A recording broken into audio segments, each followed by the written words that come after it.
नमस्कार, आप देख रहे हैं दिल्ली ग्लो न्यूज और मैं हूं आपके साथ मानवी ठाकुर।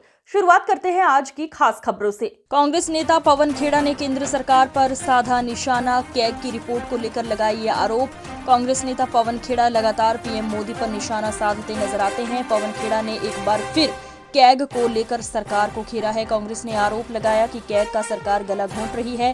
कांग्रेस प्रवक्ता पवन खेड़ा ने कहा, कुछ साल पहले रामलीला मैदान पर कुछ ठग जमा हुए थे। मकसद मनमोहन सिंह और यूपीए सरकार को बदनाम करना था। अब वही कैग कुछ एक रिपोर्ट को छोड़कर एक भी रिपोर्ट नहीं निकाल पा रही है। उन्होंने कहा कि आयुष्मान भारत योजना, भारतमाला प्रोजेक्ट पर कैग की रिपोर्ट आई, लेकिन सरकार चुप है और कैग रिपोर्ट आने के बाद 3 लोगों का ट्रांसफर कर दिया गया। उन्होंने कहा, दत्त प्रसाद सूर्यकांत सिरसा को लीगल सेल भेज दिया गया। अशोक सिन्हा को राजभाषा विभाग में भेज दिया गया। अशोक सिन्हा आयुष्मान भारत योजना की ऑडिट शुरू करने वाले थे। पवन खेड़ा ने कहा कि कैग का गला प्रधानमंत्री घोट रहे हैं या गृह मंत्री, इसका जवाब सरकार दे। मोदी सरकार आदतन अपराधी हो गई है क्योंकि सरकार हर जगह हर संस्थाओं का काम रोक रही है। देखिए दिल्ली ग्लो न्यूज के लिए निर्मल सिंह की खास रिपोर्ट। नवरात्रि का त्योहार चल रहा है, पावन सप्ताह है और रामलीला का भी मौसम चल रहा है। यहीं से कुछ दूर रामलीला मैदान है। आज से 10 साल पहले रामलीला मैदान में भांति भांति के ठग इकट्ठे हुए मंच पर और पूरे देश को नौटंकी करके अपने जाल में फंसाया। मीडिया 24 घंटे उसको कवरेज देता रहा। नेशन विथ अन्ना, मुझे याद है हेडलाइंस बड़ी बड़ी फ्लैश होता था, जैसे कि एक बहुत बड़ा एक जन आंदोलन बन गया, आजादी का आंदोलन बन गया। और उसका आधार क्या बनाया था? उसका आधार बनाया था सीएजी रिपोर्ट्स को, तथाकथित 2G, कोल। वो तमाम आरोप पिछले 10 साल में साबित हुआ कि बेबुनियाद थे। लेकिन उस रामलीला मैदान में जो भांति भांति के ठग इकट्ठे हुए थे, कुछ उसमें से ठग नहीं भी थे जो आज पछताते हैं कि वो रामलीला मैदान में क्यों गए थे उस वक्त। उन सबका मकसद एक था। उनका मकसद था कि किसी न किसी तरह से डॉक्टर मनमोहन सिंह की साफ छवि को के ऊपर कीचड़ उछालना, यूपीए की सरकार को बदनाम करना और विनोद राय नाम का जो सबसे बड़ा ठग, जिसको मैं कहता हूं, उसके द्वारा लिखी गई रिपोर्ट्स को आधार बना के ये पूरी नौटंकी हुई। अब आ जाइए आप 2023 में, अक्टूबर 2023 में। ये वही सीएजी बड़ी मुश्किल से कोई रिपोर्ट्स निकाल पाते हैं। जो 2015 में 55 रिपोर्ट्स निकली थी, 2020 में 14 रिपोर्ट्स निकली। देखिए क्या हालत हो रही है सीएजी की। 2023 में कुछ ऐसी चौंका देने वाली रिपोर्ट्स सामने आई। भारतमाला प्रोजेक्ट, आयुष्मान योजना का जो प्रोजेक्ट था, उनके घपले सामने आए और हमने सोचा कि मीडिया भी 10 साल जो हुआ वो हुआ, आखिरी के 6 महीने, जैसे होता है ना कि 12वीं के एग्जाम में आखिरी महीने पढ़ते हैं रात रात भर बैठकर, तो हमने सोचा आखिरी के 6 महीने 24 घंटे मीडिया चलाएगा सीएजी ने जो कहा उस पर। खैर वो नहीं हुआ, शायद हमारी मूर्खता थी ये उम्मीद करना।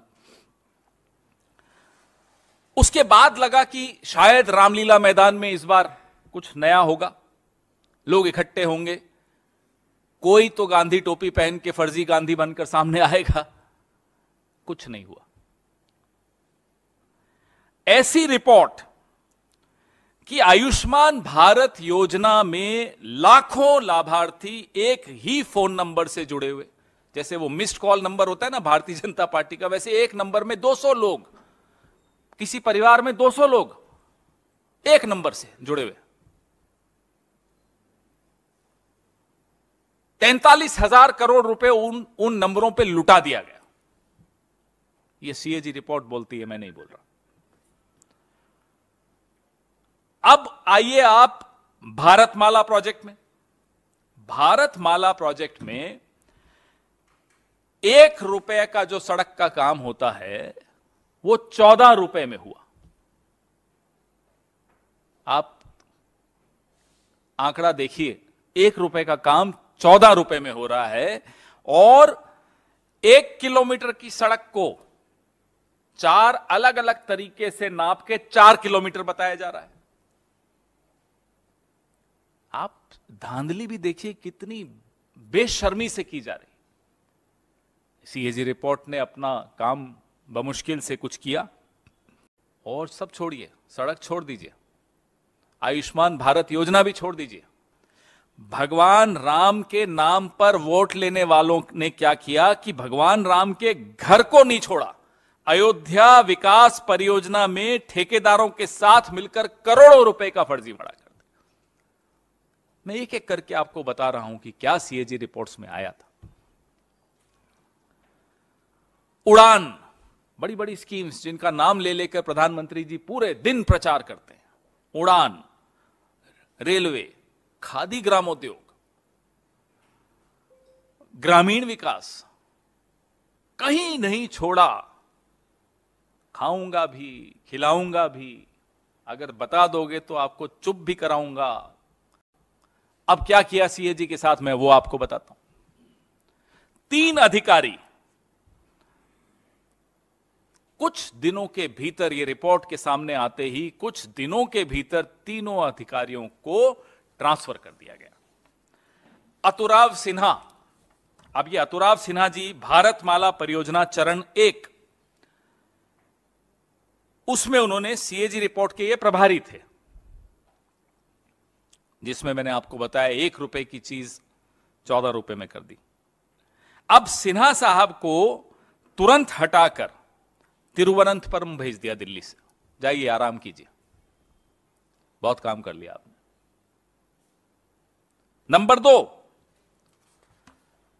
दत्त प्रसाद सूर्यकांत शिरसाट। यह आयुष्मान भारत जो जन आरोग्य योजना प्रधानमंत्री जी ने जिसके बारे में बड़ा ढिंढोरा पीटा, उसके ये प्रभारी थे, ऑडिट के प्रभारी थे। इन्होंने भ्रष्टाचार को उजागर कर दिया, प्रधानमंत्री की प्रिय योजना के भ्रष्टाचार। इनको भेज दिया लीगल सेल में। जाइए आप वहां देखिए, बहुत हो गया। कुछ दिनों में सीएजी रिपोर्ट आने के बाद न आप कुछ बोले, न रामलीला मैदान से कोई आवाजें आई, न गांधी टोपियां पहनी गई। मोदी जी ने जो करना था कर दिया। अशोक सिन्हा, ये तीसरे अधिकारी, आयुष्मान भारत जन आरोग्य योजना के इन्होंने ऑडिट शुरू किया था। ओरिजिनली इन्होंने शुरुआत की उस ऑडिट की। इन्हें कहां भेज दिया? राजभाषा में, महानिदेशक राजभाषा कि अब आप हिंदी पढ़िए, जाइए। यह हालत प्रधानमंत्री जी ने सीएजी की। अब जो सबसे चौंकाने वाला मामला है वो मैं आपको बताता हूं। सबसे चौंकाने वाली बात यह है, तबादला तो किया ही, अब एक मेल चली गई, ईमेल चली गई बंबई प्रधान महालेखागार के कार्यालय में कि साहब एक मेल आई है, तमाम ऑडिट फील्ड रिपोर्ट रोक दिया जाए। ये रही वो मेल। गला घोंटना इसको कहते हैं। इसे कहते हैं कैसे किसी संस्था का गला घोंटना कि आवाज नहीं निकले। यह सीएजी की हालत की है इन्होंने। हमारे सवाल हैं प्रधानमंत्री से।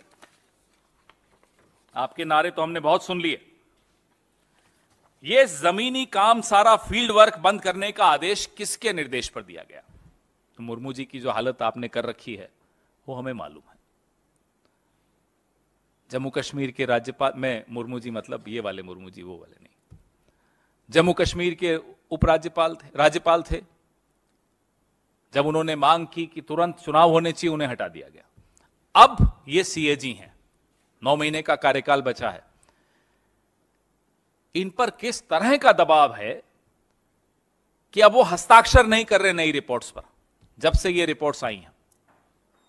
हम ये जानना चाहते हैं प्रधानमंत्री जी, ये किसके निर्देश पे सीएजी का गला घोंटा जा रहा है? ये आपके निर्देश हैं या आपके छोटे भाई के निर्देश हैं जो गृह मंत्री हैं आजकल?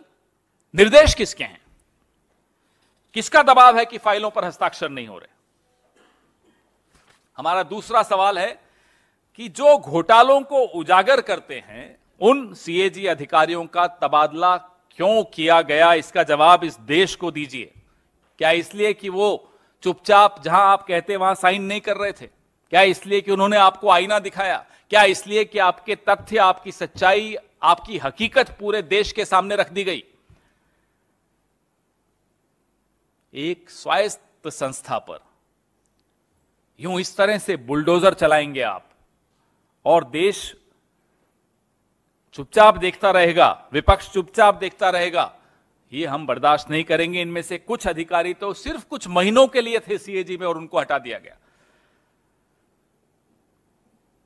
मोदी सरकार आदतन अपराधी हो गई है संस्थाओं को खत्म करने का अपराध।